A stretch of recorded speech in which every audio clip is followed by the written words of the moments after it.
Hey everyone, it's Steve from Network Advisor. The folks at UGREEN asked me to review this Ethernet to Type-C Thunderbolt adapter. So this would be really great if you have a computer, like a laptop, that doesn't come with a hard network port, like that.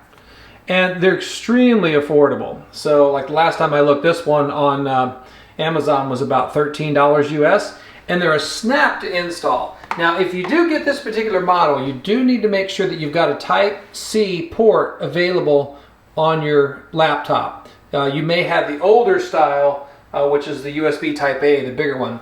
But anyway, all you do is plug it into the USB-C port and just give it, like maybe 30 seconds to maybe even a minute if you really want to be sure for it to install the driver. And then supply a network connection. And you'll know you got it right if you see the little lights light up. I don't know if you can see that on the camera. There's like a little green LED here, and then like a little flashing orange LED here, which means there's network traffic. If you want to take it even a step further, kind of a techie kind of person, you can go into your settings and look for network.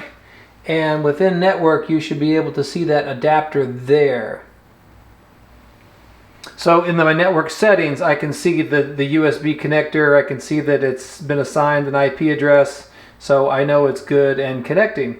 Anyway, not a lot to tell other than I've tried it. It works great for me. I have verified it with iPerf that it does connect at least a gig. I don't have equipment to be able to go beyond that at this time. And I also used it on one of my Windows 10 computers with a Type-C connector, and works great. So anyway, if you're interested, the link is in the description, and thanks for watching.